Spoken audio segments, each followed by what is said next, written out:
means a loud sport. Come on, linebacker. The coach. Get square. The whistle. Good. The plays. Make a call. But what if you can't hear it? That's what it's like on the field for Stephen Matos and Tyrell Barr. Both football players are deaf. We're really equal to the hearing team. So, I think deaf people can do anything that hearing people can do. Stephen and Tyrell communicate solely through American Sign Language. That's where interpreter Kate Robertson comes in. What do you like about playing football?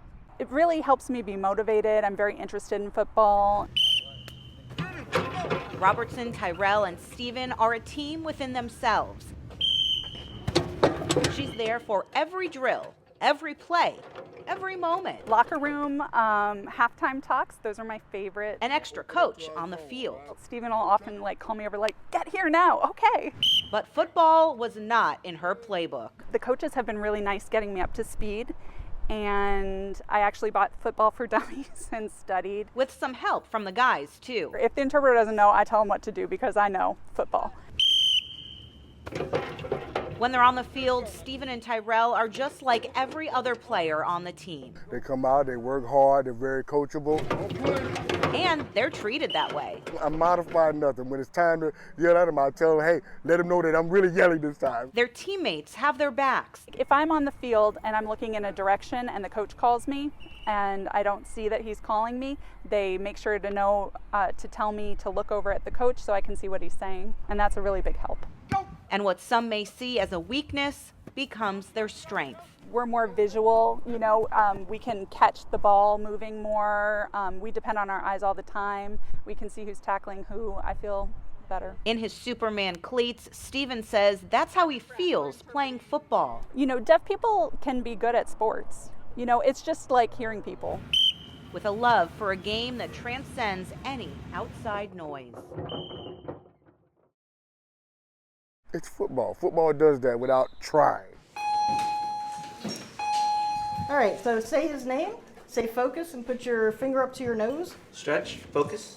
There you go. Dog training is just part of an average day. You're such a good boy. In Carolee Ellison's classroom at South Tech Academy. We are going to listen to his heartbeat. Students get hands-on experience working with all kinds of animals. Perfect. In fact, you'll often find these slithery snakes mixed right in with the class. Let me have your foot. It's the only program of its kind in Palm Beach County, allowing graduates to earn a certification as a vet assistant. But it's about more than that. It helps me share my passion with students that have the same passion as me, and I think it makes the world a better place. And there you go. As a longtime dog trainer herself, teacher Carolee Ellison brought her two worlds together as the students now help train the dogs to be service animals for veterans. Yes, you want to work? Through Captain's Canines for Heroes. Heroes like Frank Policastri. He serves a purpose for me and a very important one. With a dog in the house, you're never alone. Ellison fosters the future service dogs and brings them to the classroom. Let's go. So the students can work with them on the basics of being a service animal. I know the wonderful, powerful things that dogs can do for people that are hurting. This is Freddie. Kenya Molina came into the program for the snakes. He's probably my best friend here. But now, next thing you know, I'm surrounded by dogs as well, and that's exciting. It's an honor to be able to be around these dogs and know that we're making a difference. the students love on these animals like their own. He is cold. Ryan Ippolite even designed a new habitat for them as an Eagle Scout project. I came up with the idea to give them some place that they can explore around in. There you go. So while she may be training the next generation of veterinarians, He's all good boy. Ellison is also training a new generation of man's best friend. I can love them, but I know they've got a job to do. They've got a higher purpose, and I'm going to help them to do that. Roads flooded and impassable, thousands without power. These are the impacts of Hurricane Debbie. It made landfall not far from where we're standing, and for residents, it feels like deja vu. An angry river. It does look angry. Swallows the streets of Steinhatchee. If you stand in the wind, the rain, it hurts your face. And as Jason Hurtubise I'm enjoying the view. soaks in the raging wind that fuels this furious flood. I'm definitely concerned about, we have several friends that live right on the water here. He can't help but wonder, why Steinhatchee again? Did we do something wrong? You know, there's a punishment here. Hurricane Debbie made landfall in the community not far from where Jason lives, just a year after Hurricane Idalia. This latest ripped off roofs, downed power lines, submerged streets, and flooded businesses. We got a minimal amount of water inside. Linda Wicker owns Roy's Restaurant, a Steinhatchee staple. It sustained only minor wind and rain damage so far. Trying to push this water back. That's easier said than done for a restaurant slammed just a year earlier by a Category 3 hurricane. I mean, the surge was almost the top of the doors. So everything was replaced inside. So you just recovered. We opened up in January. Here we go again. Here we go again. I know, the power went off in the whole town. Henry Sales and his family are vacationing from Vero Beach. They're one of about 13,000 families in Steinhatchee that hunkered down after losing power. Was it scary? Yeah, because it can't even turn, nothing works. We were just really on pins and needles. Wanda Ellison Yeah. trucked around closed roads and impassable intersections to check on the businesses and the people she's known her whole life, hoping they'd still be standing. Kind of nervous about that because there's a lot of water pouring down the river. Because as winds rage on, pelting rain still pummeling, all worry Mother Nature's anger may still not be over yet. Can't get a break. I don't know what's going to happen next. Makes you wonder. Evacuation notices and curfews are still in effect as high tide and storm surge continues to threaten this community. In Steinhatchee, Kate Hussey, WPTV News. Outside a hospital. They always come almost every day. On a bench by the water It's very soothing. sits a woman named Lucy. Bouncing pigtails, bright smile. Thank you. Her eyes burn with fight. I'm a warrior. I'm a warrior. That's what I am. But her body is tired. My first melanoma was here. I lost my ear. It's just continued spread. You couldn't keep track. So she comes here This is my peace. to rest, to breathe, to pray for strength she's not sure she has left. I want a place to live. Because when the IVs come out Chemo right there, radiation behind there. and nurses wave goodbye, They'll blow me kisses. Lucy doesn't go home. She can't. She has no warm bed, no locked door. She's fighting for her life with nowhere to truly rest. I want a place to lay down. I want a bed. I'm tired of being in the street. I'm scared. See that right there? That's mold growing. Lucy lost her West Palm Beach home in a fire October 14th. A Palm Beach County Fire Rescue report confirms it was electrical, and Lucy says firefighters traced it back to Hurricane Milton, when wind knocked a tree branch into her home, causing a leak, Water, all in there. which she says sparked the electrical short. This is where the fire came, went down, and went into that plug. Medical records show Lucy and her son were taken to Good Samaritan Medical Center for smoke inhalation, while firefighters fought to save their home. See that big hole right there? It's still standing, but barely. Her kitchen charred, belongings blackened, walls and ceilings ripped open, and smoke still strangles the air. I want to go home. I really do. I might not be able to. It might not be safe for me. And that came from my doctor. Lucy and her son are now out of a home, out of options. And all the while, she's battling metastatic melanoma. Any savings wiped out by cancer treatments. My deductible for every time I get radiation is $395. My chemo is $3,000 a month. No insurance, no backup plan, and she's still paying nearly $1,000 a month for a plot she can't even live on, draining what little income she does get. Every month it comes out of my Social Security, $900 and something to them. For what? Lucy, where have you been living ever since the fire? Cracker Barrel parking lot, multiple. A Home Depot parking lot, in the back hidden. Lowe's parking lot. By October 17th, Lucy applied for FEMA, desperate for help with rent, a roof, and relief from bills that kept stacking up. Her son's ER visit bill, $151. Her own is almost $1,500. But the biggest blow, Water. her home. Firefighters estimated $20,000 in damage, and contractors told her it could cost between $34,000 and $36,000 to rebuild. He's telling me that I have to replace everything going that way. Lucy's FEMA portal shows a representative inspected her property October 26th. She said, oh God, this is terrible. And she reported it as a total loss. But in February, FEMA sent her this letter denying help, claiming her home was safe to live in. Habitable? I don't even have electricity or a meter or anything. Are you crazy? A second letter denied medical assistance for her ER visit, citing insufficient substantiation. Even after she uploaded 45 different documents to prove her case. I did everything. There's people out there that they didn't. They didn't fill out their papers. They didn't show proof of this, that, or the other. I've done everything. Within 24 hours, I log on every single day. Lucy says FEMA did give her a little over $2,500 in rental assistance in March.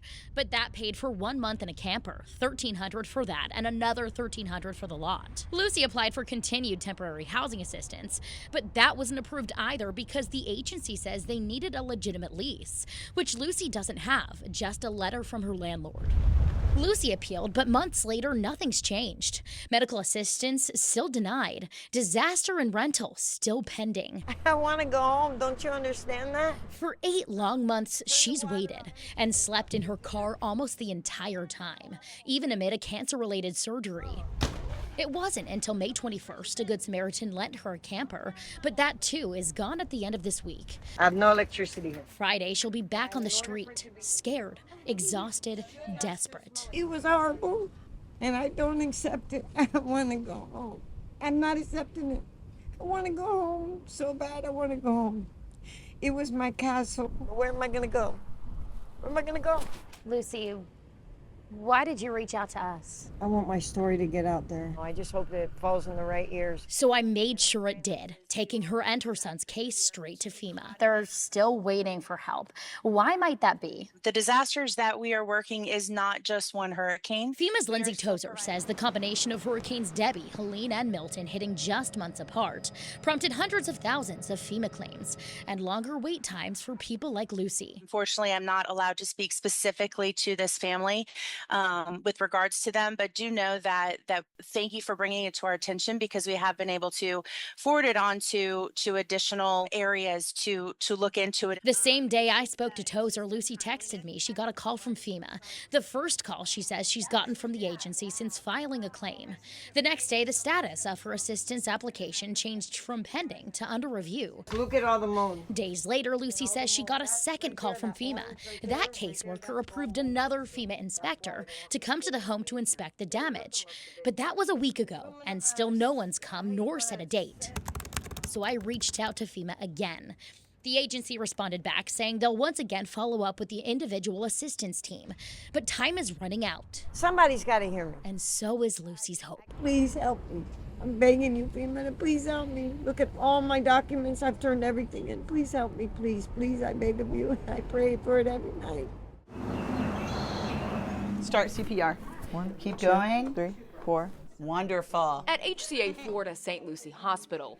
Breathe, breathe. Clinical educator Rio Radermanis is teaching yet another lesson. Now you're going to feel that pressure here. To Mina Emmons. So you keep doing that. These two have quite the history that started back when Mina was still in nursing school. On a flight from Charlotte to PBI in May.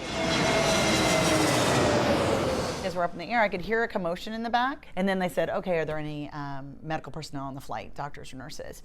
And so then we're like, go, go. I'm like, Rio says in the back of the plane, a passenger was having a medical emergency. And as I got to the seat, I saw this young lady holding C-spine stabilization behind the gentleman who was ill. And I was like, good job, excellent, airway first. Hi, everybody. And I was just like, nope, we're gonna breathe. If there's anything I know what to do is you're gonna breathe today. Today you're staying just today like you're this. breathing. And we got everything stabilized, it was great. Otherwise, you know, got him off safely and taken care of. And then Mina had an idea. I wasn't sure where I exactly wanted to go Because I'm not from North Carolina, and then moving to Florida, I was like, well, where do I want to go that's good for new people? She pops over the seat. She goes, "Where are you? Where are you?" And I said, I'm at St. Lucie Hospital. I work for a division, but my seat is St. Lucie. She goes, "I'm going to learn under you. I'm going to go where you are. I want to learn under you. I'm going to learn under you." And I was like, okay. Months later, whenever you're working with kids, you want to have both hands on. And that became a reality at Mina's orientation in October that Rio was running. I like to ask them, what did your family say when you said you wanted to be a nurse? But when I got to Mina, she goes, "Oh, yeah, I did it. I mean, I was already in nursing school, but I came here because of you, Rio. Remember the plane?" And I was like, what? Full circle. I literally. So as we enter a new year, good. These two are thankful 2023 brought them together. Keep going. You got it. And thank you for being on the flight with me. Oh, thank you for not missing the flight, right? Give me a hug. In Port St. Lucie, I'm Jessica Bruno. So excited for you.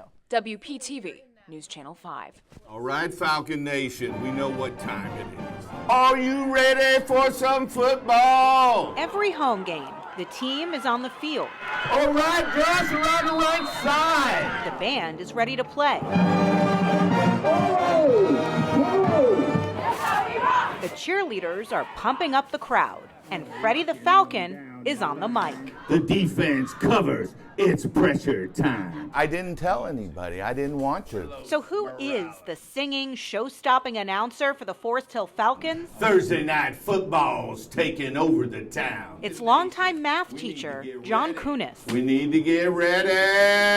I never really gave it a thought until I was sitting in the stands and hearing, some announcers. I'm just like, it's Friday night. We're under the lights. We got to do a little better than that. All right, D. And that's what John's been doing for the past 6 years, adding some colorful commentary to play-by-play.